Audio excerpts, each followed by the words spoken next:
Hola, hola, hola.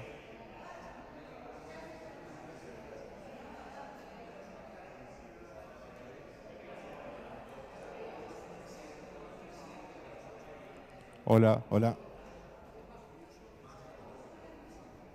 Les recordamos, hola, hola, hola, ahí estamos. Les recordamos silenciar los teléfonos celulares, muchas gracias.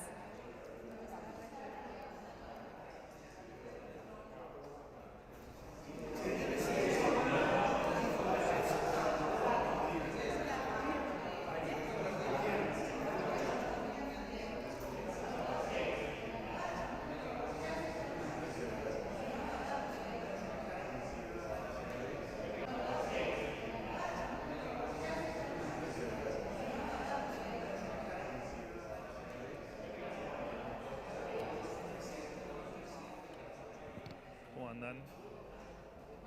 ¿Todo bien? ¿Qué haces, Peralta? ¿Estás escuchando Spotify? ¿Estamos? Bueno, buen día. ¿Cómo andan?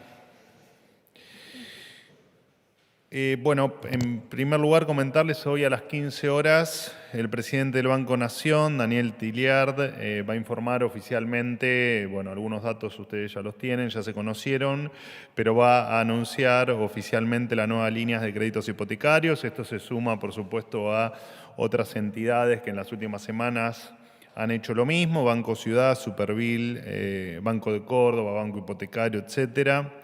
La vuelta del crédito es el resultado de un gobierno que se propuso y que le han creído que efectivamente va a pulverizar la inflación y establecer reglas claras para que el sector privado invierta. En un país normal, la gente compra casas a crédito, ¿no? Y electrodomésticos en efectivo, digamos. En la Argentina nos hemos acostumbrado a pagar hasta la comida a crédito, lo cual es muy triste y vamos a revertir esto y esto es una buena muestra de que eso va a ser así.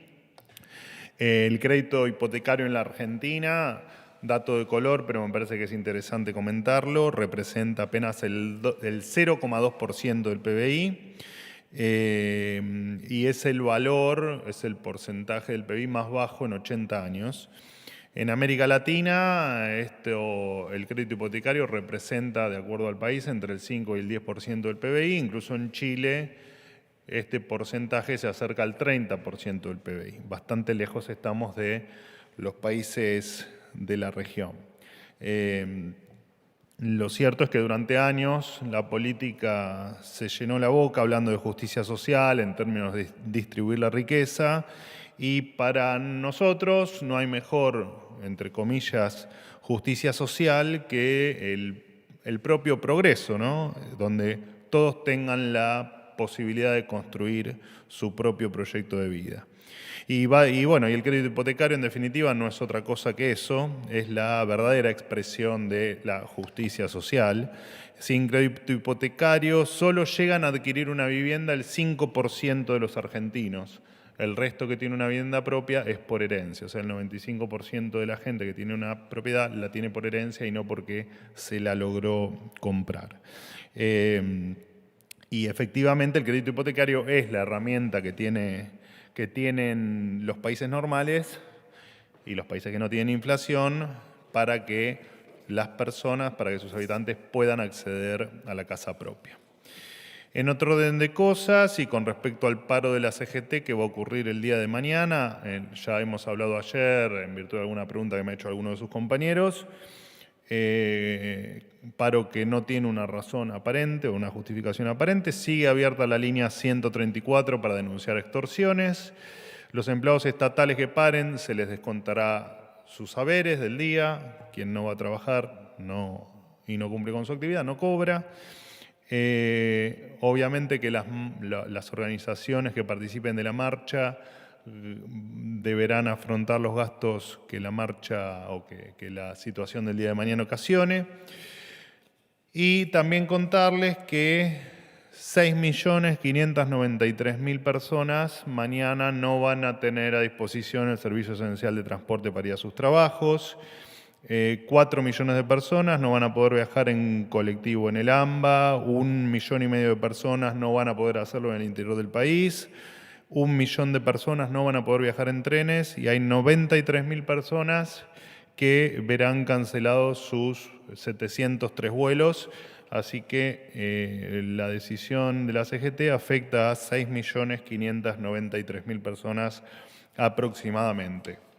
Simplemente para hacer un listadito pequeño de lo que ha ocurrido desde el 10 de diciembre, nuestro gobierno tuvo 2 paros generales de la CGT, 2 paros de colectivos, 2 paros docentes, 1 paro de trenes, 1 paro de aeronáuticos y más de 100 marchas e intentos de piquetes. En 4 años de gobierno de Alberto Fernández, el doctor Fernández, que terminó con 211% de inflación, 50% de pobres y 130.000 muertos bajo el lema del Estado te cuida, tuvo 0 paros.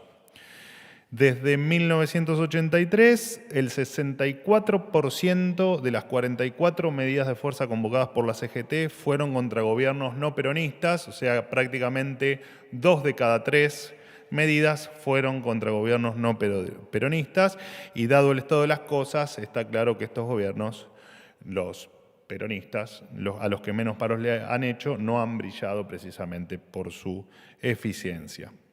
Mañana paran los que quieren seguir haciendo de la Argentina un camino de servidumbre, los fundamentalistas del atraso que cargan sobre las espaldas de los trabajadores. A quienes piensan extorsionar a los argentinos para volver al poder, esta administración les informa que solo van a ganarse el desprecio de todos aquellos que mañana quieren y además necesitan ir a trabajar. A esos argentinos, a los que el gobierno va a representar y se siente orgulloso de que cada día confíen en el rumbo que se está llevando adelante. Fin. Soy todo de ustedes. Hola Manuel, buen día. ¿Cómo andas? ¿Bien? Bien. Eduardo Menegazzi para Infobae. Hoy se conoció una resolución en el boletín oficial firmada por el ministro de Economía, por el secretario de Energía, mejor dicho, Rodríguez Chirilo, respecto de la deuda que mantiene el gobierno con las generadoras de energía. La asociación que agrupa a las empresas generadoras de energía manifestó su rechazo al bono que le propusieron, que tiene vencimiento en 2038 y que es por 600.000 millones de pesos. Quería saber qué posición va a adoptar el gobierno, si van a seguir las conversaciones o qué rumbo va a adoptar al respecto. Gracias. Bueno, sí, efectivamente, las conversaciones van a seguir. Es un tema que tenemos en agenda solucionar y claramente se va a seguir conversando. Digo, más allá de que efectivamente la deuda o el gasto que el Estado debe afrontar desde febrero en adelante, de hecho hasta el propio presidente Milei, y yo creo que en alguna conferencia también lo he dicho, estimamos que cerca de mitad de año va a quedar regularizado y el resto serán esfuerzos que haremos para efectivamente terminar con el problema que se había acumulado para diciembre y para enero. Y está efectivamente en nuestras intenciones seguir conversando para resolver un tema que por supuesto no puede quedar eternamente inconcluso, ¿no? Dentro del gran desaguisado dentro de las cuentas públicas, estamos haciendo todos los esfuerzos para precisamente terminar con este embrollo que implica la deuda a la que vos haces mención. Manuel, buen día. Hernán Mundo de Radio Nacional. Vuelvo con la cuestión del paro de mañana. ¿El gobierno entonces da por descartado a esta hora apelar a algún tipo de esencialidad en cuanto al transporte público para garantizar algún tipo de prestación mínima vinculado al tema de administración pública?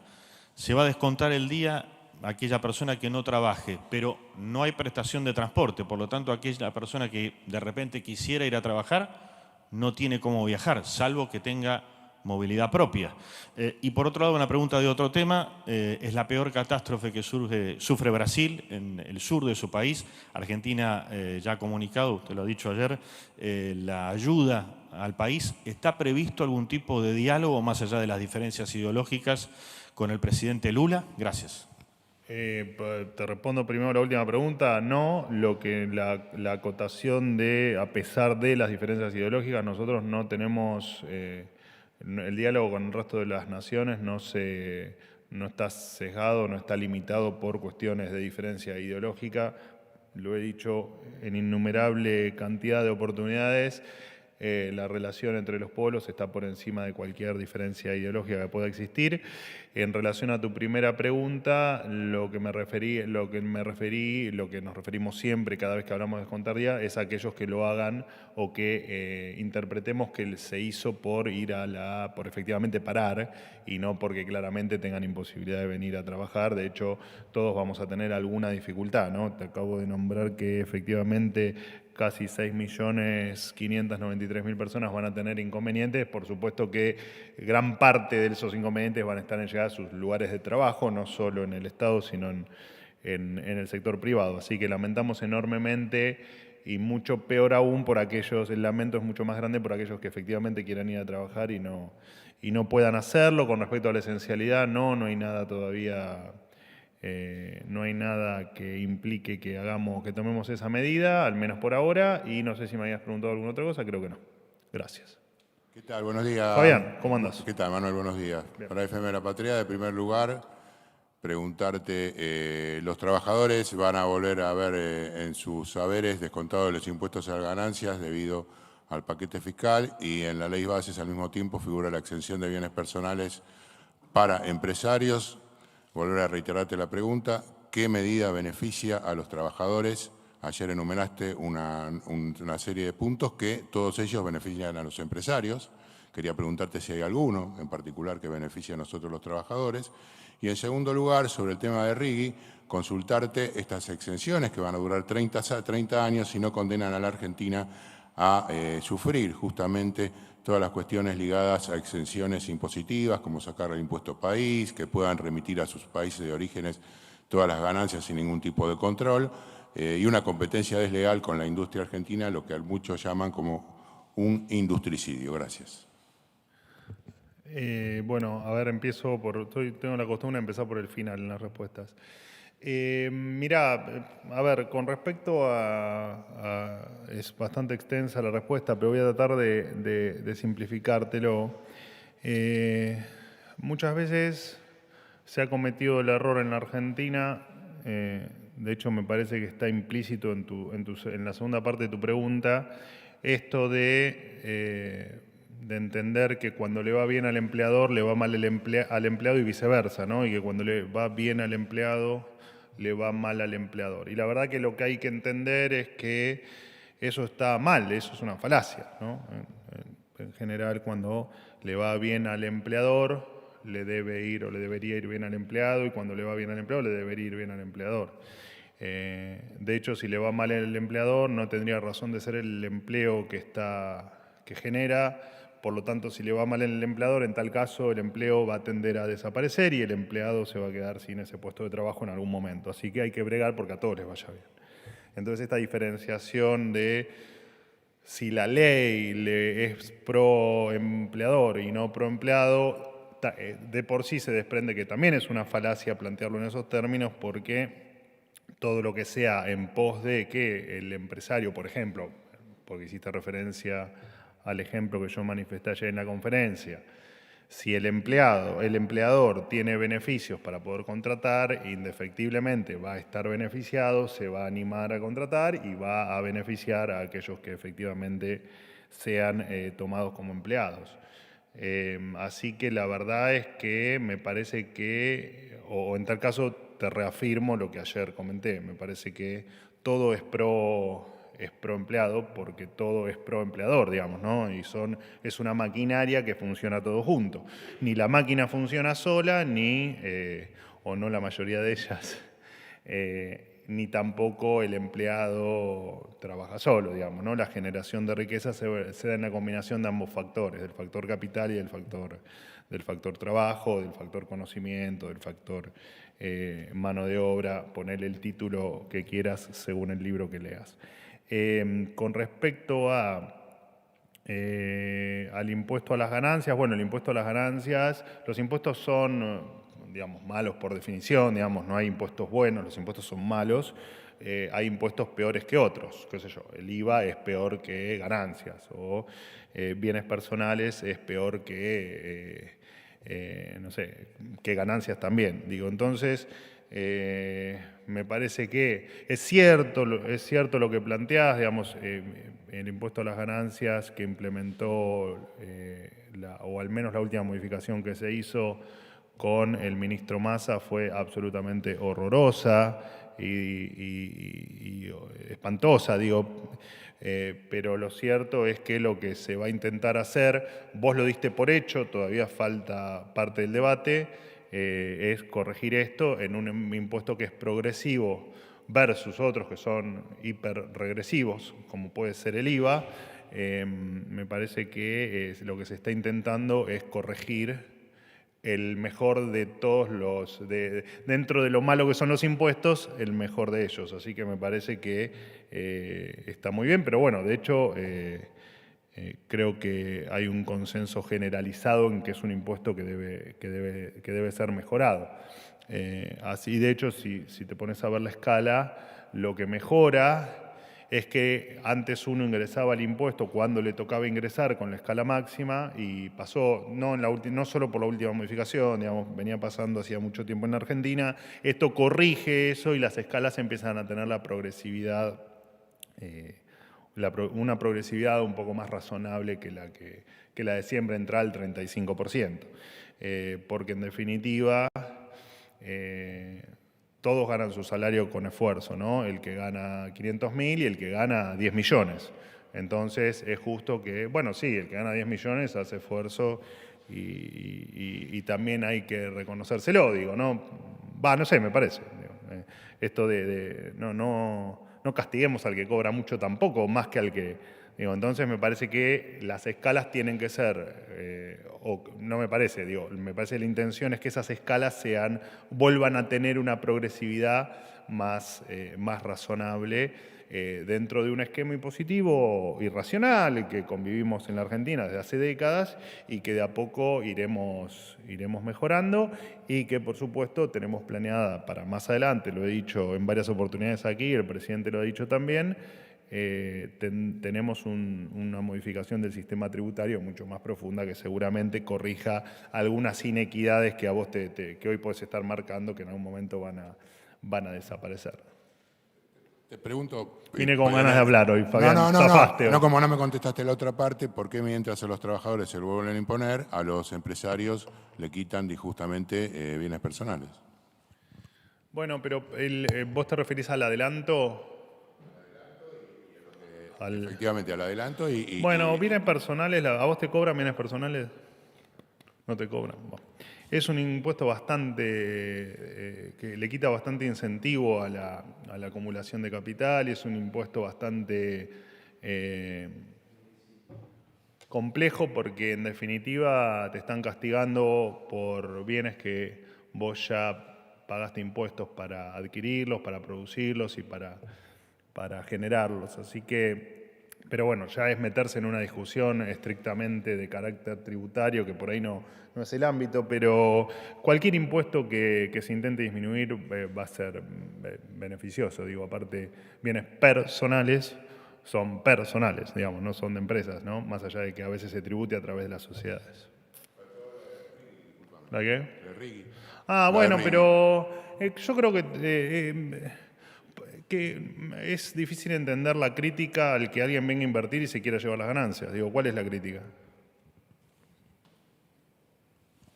La crítica es que tiene que dejar algo en el país porque está haciendo, no hacemos beneficencia en el país. Los que vienen a explotar, los que vienen a explotar tienen que dejar un porcentaje de lo que generan para los argentinos, ¿no? Porque no es solamente el tema del trabajo en el momento, hay daños colaterales, hay desarrollo en el país que tiene que mantenerse. Entonces, que alguien se lleve todas las ganancias de cualquier... En ningún país del mundo pasa, además. No existe un país del mundo en el que haya inversión y se lleven todas las ganancias. No, bueno, también es amplia la discusión. Es interesante igual porque plantea también otra de las frases o de los, ¿cómo decirlo?, de los lemas que hubo durante tanto tiempo de si te llevas las ganancias sos un vendepatria, o sos un fugador, o sos un...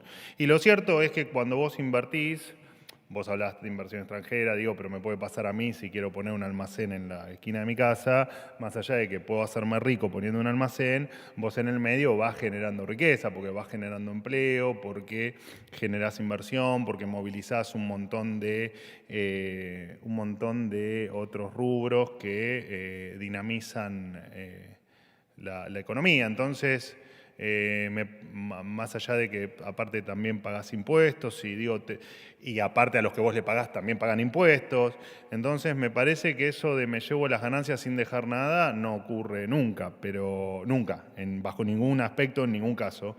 Y entiendo que también hay determinadas inversiones, pero por eso te digo, es un tema por ahí un poco más largo. Y de hecho, hoy parte te lo respondí en la primera parte de mi exposición a tu respuesta. Vos la inversión es un elemento necesario para crecer y para ir combatiendo la pobreza y para tener un país distinto. Digamos, no podés no contar con la inversión. Sería ridículo pensarlo, digamos, que eso ocurra. Y me parece al revés, que hay que motivar a que no solo la inversión extranjera, vos o que cualquiera que esté aquí, que tenga ganas de invertir, que lo haga y que apueste a contratar y que apueste a invertir, a comprar una máquina, a ampliarse y a ser emprendedor y que empiecen realmente a apostar porque el país lo hacen.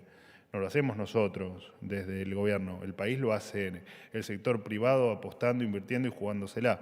Así que invitamos a todos, sean del exterior o sea de argentinos, a invertir en la Argentina, ¿no? Como Elon Musk, bueno, supongo que pesa más lo que pueda decir Elon que yo, pero invitamos a invertir, te invito a vos, Fabián, también a invertir en la Argentina, que te va a ir seguramente muy bien. Buen día, Pablo Gagliano ¿Cómo de Radio andás? Continental. Muy bien. Quería consultarlo en principio con respecto al paro, si mañana el gobierno va a hacer la tradicional reunión de gabinete, porque no se sabe si los ministros van a poder llegar aquí a Casa Rosada. Y por otra parte, con respecto al billete de 10.000 pesos, ¿cuándo efectivamente empieza a circular? ¿Y qué pasa con el de 20.000? Porque se hablaba de billete de 20.000 y después no se habló más. ¿Es necesario un billete de 20.000? Bueno, a ver, sí, no nos adherimos al paro, así que mañana probablemente exista la reunión de gabinete. Hoy me preguntaba una compañera tuya, en general cuando las reuniones de gabinete no se realizan en los días previstos es porque parte del gabinete está con problemas de agenda o está de viaje, pasó el martes, pasó el día de ayer, que bueno, no estaba el presidente, no estaba el ministro de Economía, el jefe de gabinete, entonces no tenía mucho sentido la reunión. En principio mañana está prevista, si mañana llega a no existir daremos las razones de los por qué, pero en principio sí, está previsto hacer que la reunión ocurra. El billete de 10.000, entiendo que ayer los bancos podían empezar a solicitar el cambio de billetes por denominaciones más grandes. Entiendo que hoy empezaba efectivamente a distribuirse ese billete. Cuando te llegará a tu bolsillo, la verdad es que no lo sé, pero en principio hoy podría estar en alguna billetera. Si se cumple con el cronograma previsto. El billete de 10.000 sale antes que el de 20.000 porque el billete de 10.000 había una parte del proceso que estaba más avanzada. Los procesos duran entre 6 y 8 meses por temas de seguridad, de diseño, etcétera, etcétera, etcétera. Por lo tanto, el billete de 20.000 está pensado para que salga en el comienzo del segundo semestre. Después, cuando tenga alguna precisión adicional se los daré. Hay alguna chance de que salga un poquito antes, pero bueno, cuando tenga más precisiones se las voy a dar, pero no va a ser en lo inmediato. No sé si me habías preguntado alguna otra cosa. Bárbara. Última pregunta. Vocero, ¿qué tal? ¿Cómo Buenos días. estás? Muy bien. Le quiero hacer dos consultas. Una era ayer, pero bueno, el azar no estuvo a mi favor y tampoco se lo preguntaron, así que la haré hoy. Creo que sigue teniendo actualidad. Más allá de lo que habló el presidente con Elon Musk, Musk en su propia red social instó a invertir en Argentina, independientemente de la llegada de Starlink, por citar un ejemplo aquí en Argentina. ¿Qué inversiones concretas va a hacer Musk en Argentina, ya que él insta a hacer al resto de sus colegas? En especial le pregunto si hay acciones concretas que va a tomar con respecto a la explotación del litio, y así podremos estar con un largo etcétera. Si hay anuncios, porque el presidente estuvo 2 veces con el magnate, pero no hubo anuncios justamente de inversiones. También tampoco se profundizó qué va a pasar con las sociedades anónimas en el fútbol. Le pregunto porque se reunió con Infantino y usted mismo deslizó que iban a hablar del tema. Y la pregunta de hoy era, ayer el propio vicejefe de gabinete, José Rolandi, reconoció que si se dificultan algunos capítulos de la ley bases, entre ellos el RIGI, puede haber cambios. La pregunta es si va a haber cambios y si hay cambios, si es un fracaso por parte del gobierno, teniendo en cuenta de que el 25 en Córdoba pacto no habrá, o al menos no habrá ley bases. Gracias. Bueno, con respecto a lo primero, no hay, digamos, eso será una decisión que tomará Elon Musk y en tal caso su grupo de trabajo. Digo, por supuesto que es un hombre ligado a la tecnología, es un hombre ligado a la inteligencia artificial y es un hombre ligado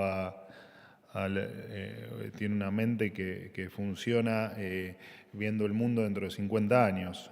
Así que en tal caso puedo tener un pálpito que es que efectivamente las inversiones deberán estar relacionadas con algo de eso. Pero no, si vos te referís a si hubo algo puntual, no, efectivamente no existió. Con respecto a la reunión con el presidente de la FIFA, efectivamente se tocaron temas del fútbol y efectivamente también se habló de el dinero o las posibilidades que hay detrás del fútbol en términos de inversión.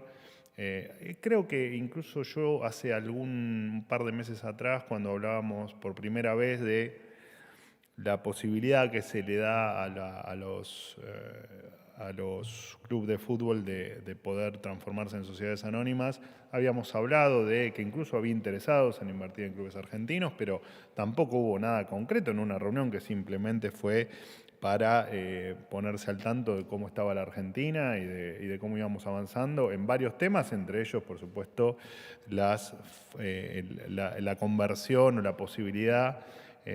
A mí todavía me sigue causando cierta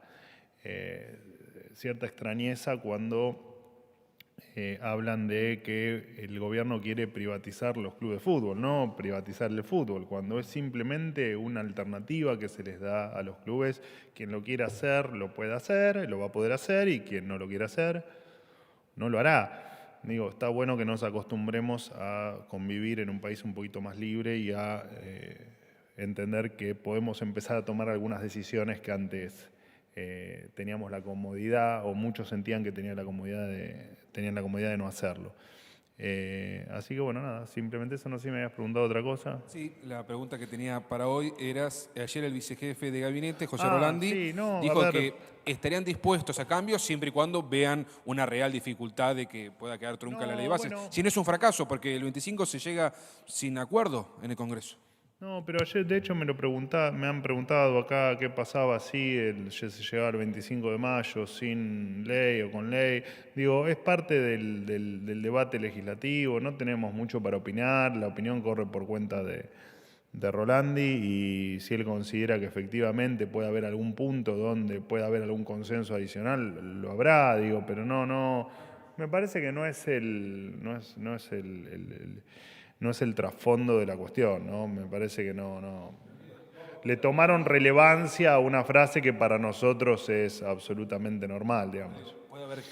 ¿Va por cuenta de Rolandi o el gobierno reconoce que puede haber cambios? Va por el título, me parece muy bien. No, para entenderlo, digo, ¿va por cuenta de Rolandi la posibilidad de cambios o el gobierno reconoce que está complicado realmente? Rolandi es el gobierno, digo, a ver, Rolandi lo que plantea es razonable, dice, si en algún punto podemos llegar a ganar algún paso más en el consenso, así será, punto.